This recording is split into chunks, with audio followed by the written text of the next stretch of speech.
So let's talk about the mRNA vaccines for COVID.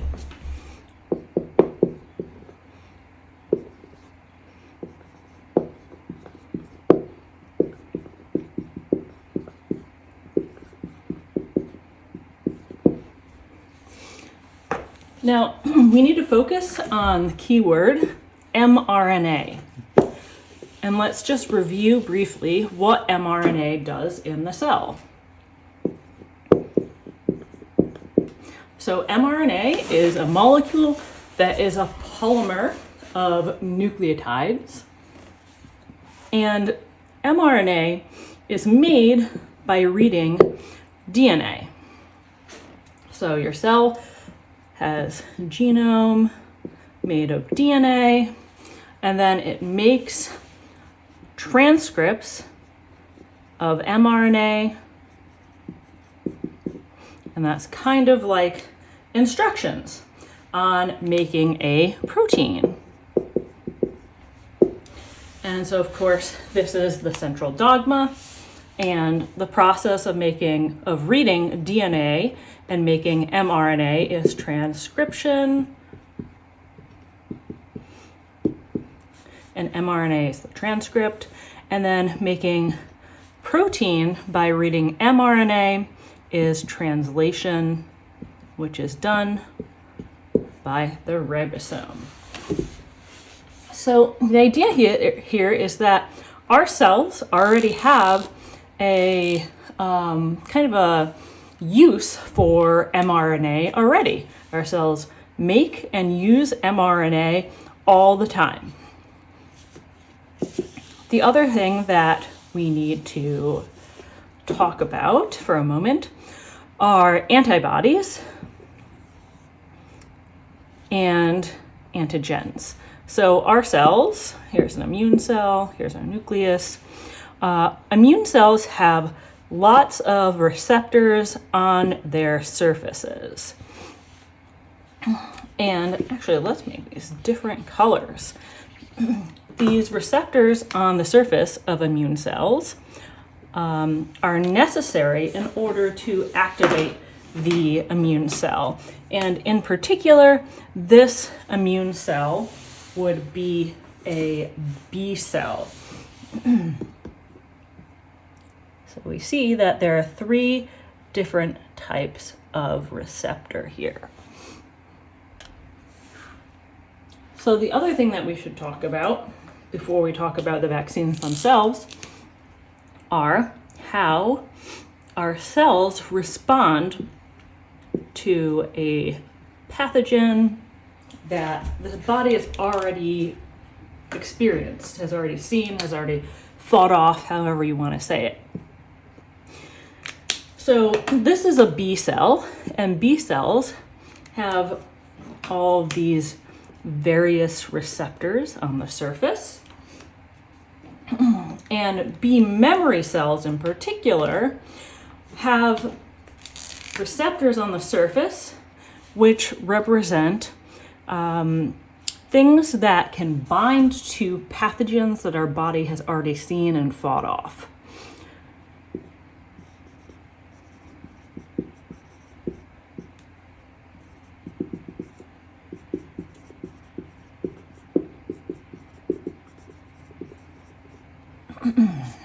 Previously seen or experienced pathogen. And again, this is a B memory cell.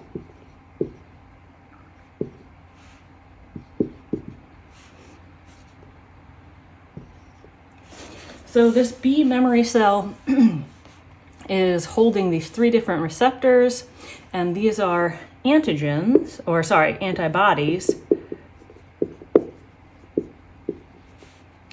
And they, as I said, match with some pathogen that we've seen in the past.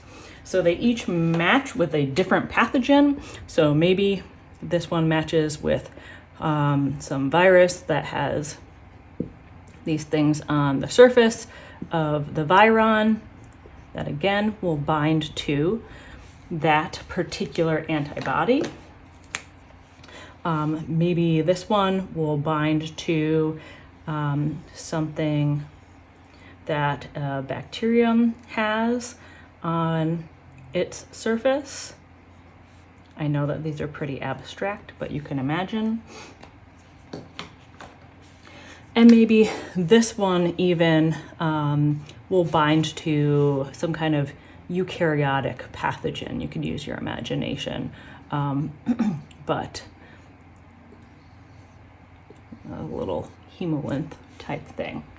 Okay, so the takeaway here is that this B memory cell, again, has these different receptors, which are called antibodies, that bind to antigens, and the antigens are from some pathogen.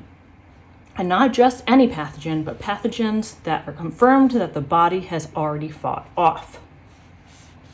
So what does this have to do with the mRNA vaccines? Well, let's go back to talking about what our cells do with mRNA. So we have our cell, and the cell is receiving the mRNA from the vaccine.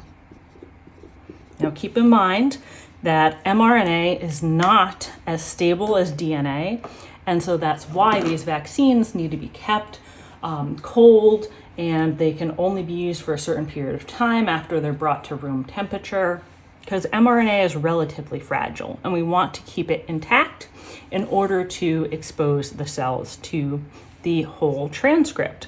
So mRNA normally contains a transcript, as we said, but we could also just summarize that as instructions for a protein. And in this case, the protein is a spike protein that is on the surface of the COVID virus. So this is our abstract drawing of the COVID virus and the spike protein. So the mRNA is not for the entire spike protein, it is for part of the spike protein, but I'm just drawing it here. And the spike protein is what is used by the virus to get into our cells. So now our cells have mRNA in order to make this protein that was originally made by a virus. If your cell had instead been exposed to COVID, then this B cell might carry an antibody that would bind to that spike protein.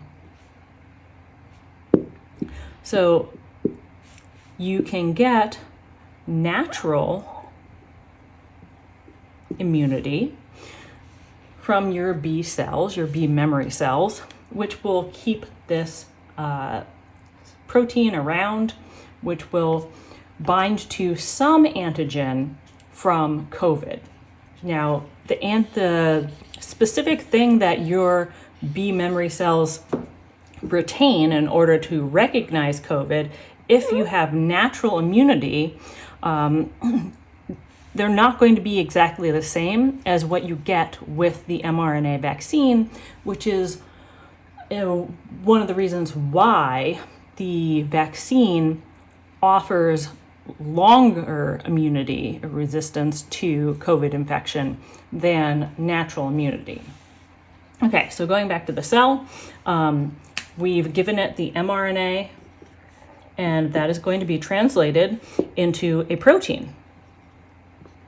And it's translated into this protein that is a viral protein, and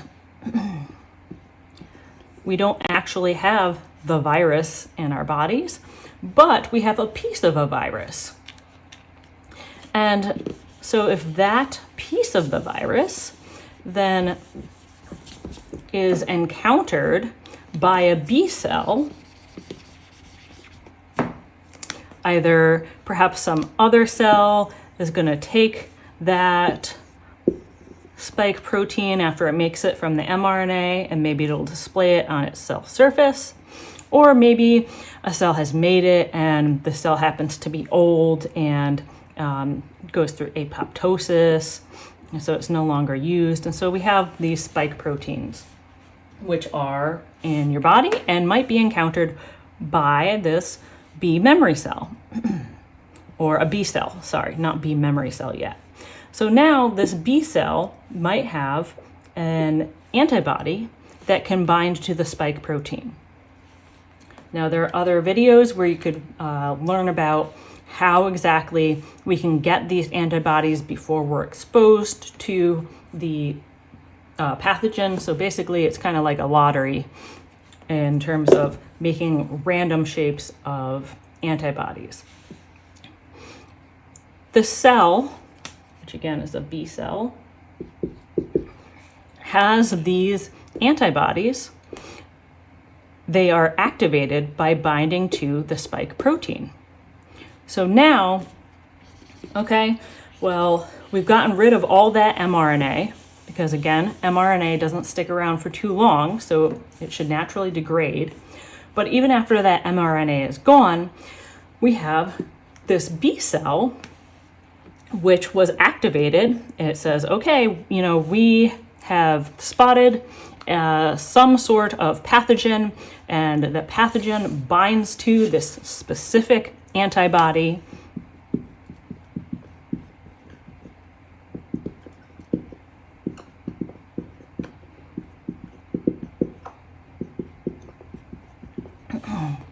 And that B cell then is going to become a B memory cell.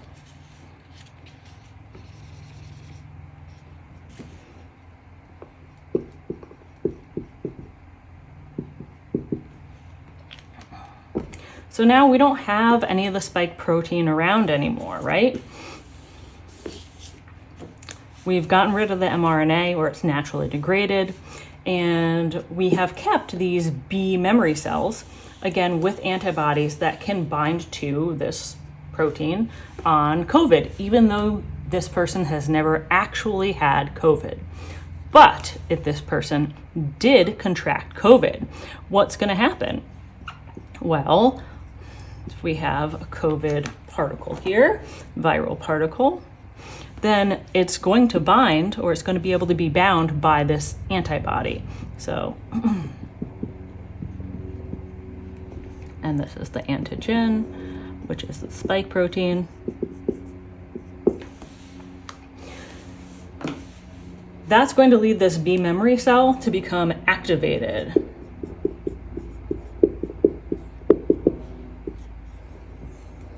And this B memory cell is going to become activated. It's going to go through mitosis, a rapid series of divisions, so that we get lots of these cells. We get even more of these antibodies.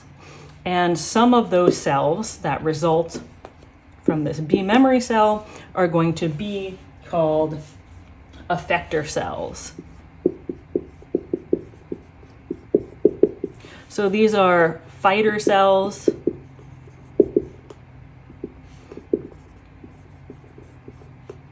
They are going to get rid of the pathogens, and they're specifically going to target COVID because all the progeny, all of the offspring of this B memory cell is also going to have these antibodies.